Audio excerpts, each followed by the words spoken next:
तो ये होता है कि उनकी नफ्सियात के ऊपर आपकी पर्सनैलिटी को ऐसा असर हो जाए कि वो आपके साथ अपने आप को बहुत ज़्यादा सिक्योर और बड़ा करीब महसूस करने लग जाए, और वो बिल्कुल चाहे ऐसा कि होता वो है।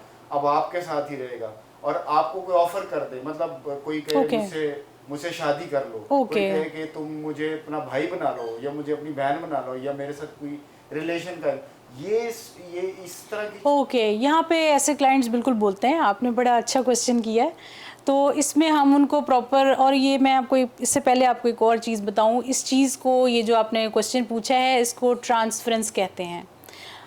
ट्रांसफरेंस साइकोलॉजी में इस प्रोसेस को ट्रांसफरेंस कहते हैं कि अगर कोई क्लाइंट या कोई पेशेंट जो है वो अपने साइकोलॉजिस्ट के साथ कोई रिलेशन, कोई दूसरा रिलेशन जो है वो समझने की कोशिश करे, या एक इमोशन उसके अंदर डेवलप हो जाए, इसमें पेशेंट का, ये क्लाइंट का कसूर नहीं होता, ना कि साइकोलॉजिस्ट का होता है। बस ये चीज़ है, यहाँ पे हमें फिर हम लोग उनके साथ बाउंड्री सेट कर सकते हैं। जैसे एक डॉक्टर और पेशेंट का रिलेशन है, तो हमारा आपके साथ भी वैसा ही रिलेशन होता है। ये चीज़ हम उनको बाद में फिर क्लियर करते हैं। लेकिन अगर ना हो तो फिर ऐसे मौके पे फिर हम सेशन टर्मिनेट करके किसी दूसरे को रेफ़र कर देते हैं। अच्छा, यानी अल्टीमेटली इसका हाल ये है कि गायब कर दे सामने हो, वो ना नज़र आए, और ना तो वो जो फिर चेंज होता है उससे उसको इफेक्ट नहीं होता है कि यार मुझे वही चाहिए, मैंने उसी से बात करनी है, मैं आपसे बात नहीं करूँगा या करूँगी, और आप होता है, लेकिन हम उनको क्लियर करते हैं ये चीज़ के, इस सिचुएशन के साथ जो है हम उनको प्रॉपर गाइडलाइन देते हैं कि आपके सेशन इस वजह से चेंज किए जा रहे हैं, फिर प्रॉब्लम नहीं होती क्लाइंट को। कितने अरसे में आप किसी ड्रग एडिक्ट को एक एवरेज टाइम में आप वापस ले आते हैं, यानी ड्रग्स जो हैं उनसे काफ़ी हद तक उनको आप छुड़ा लेते हैं, कितना एक ये एक ड्यूरेशन है जो कि वर्ल्ड हेल्थ ऑर्गेनाइजेशन ने भी बताया है, 90 to 120 डेज़, यानी 3 से 4 महीने मिनिमम ये टाइम है।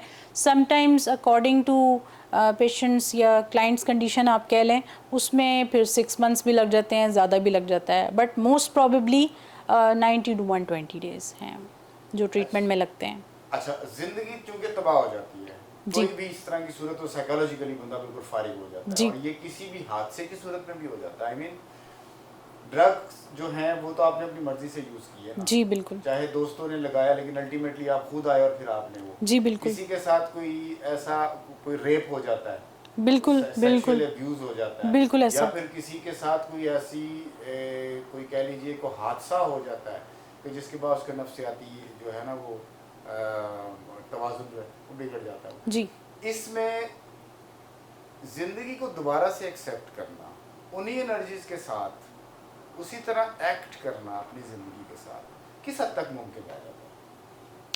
ये आप कह लें 90% से अबव तक।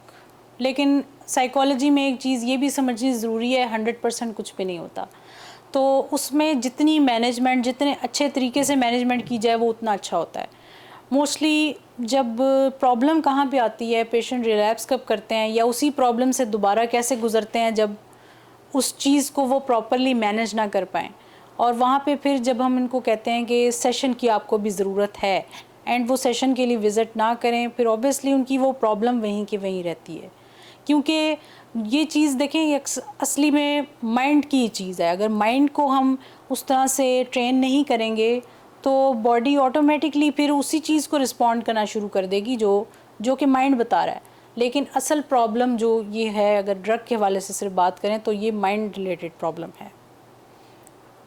बिल्कुल ठीक है। तो यहाँ पे रिहैब सेंटर में तो आप सिर्फ ड्रग एडिक्ट्स को ही आप हैंडल करती होंगी?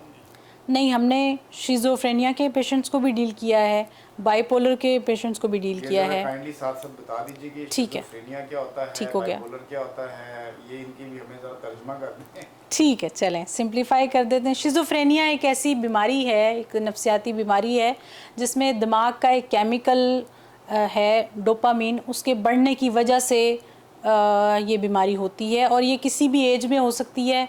इसमें ये भी नहीं है कि कोई ख़ास वजह है जिसकी वजह से बीमारी हो रही है। समटाइम्स ऐसा हो सकता है, अभी तक इसके ऊपर रिसर्च हो रही है और रीज़न अननोन है, लेकिन मोस्टली उनकी पीछे अगर किसी को शिज़ोफ्रेनिया है तो किसी की कोई हिस्ट्री हो सकती है, किसी के फैमिली में कोई अगर जैसे कि बच्चे को शिज़ोफ्रेनिया है तो मोस्ट प्रोबेबली हो सकता है कि ग्रैंड पेरेंट्स में से या फैमिली के किसी मेंबर में से किसी को ये प्रॉब्लम हो या इससे रिलेटेड कोई प्रॉब्लम हो। इसमें क्या कंडीशन होती है मरीज की, क्या सोचता है? डिलूजन्स और हेलुसिनेशंस होते हैं। डिलूजन जो हैं वो कुछ ख़ास ऐसे ख्यालात, जैसे मिसाल के तौर पर लोग मेरे ख़िलाफ़ हैं, ये लोग मेरी जायदाद लेना चाहते हैं, या फिर शैतान मेरे पीछे लगा हुआ है, या अल्लाह ताला मुझसे बात कर रहा है, इस तरह की कुछ अलामात होती हैं।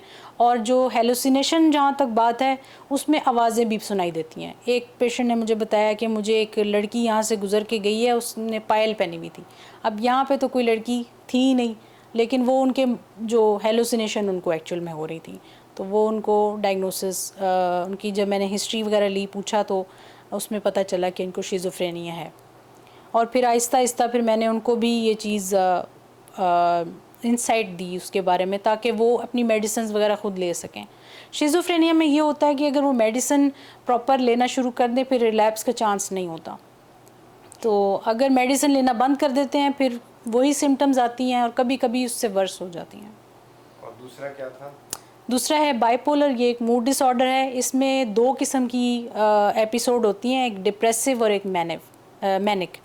डिप्रेसिव जो होता है उसमें बंदा थोड़ा डिप्रेशन वाली उसमें चला जाता है। मैनिक है कि थोड़ा सा मूड ज़्यादा हाई हो जाना या गुस्सा ज़्यादा आना या मतलब एक्साइट हो जाना, एक्साइटमेंट वाली कैफियत से होती है। तो ये मूड जो है, एपिसोड जो हैं वो ऊपर नीचे इनकी होती रहती हैं।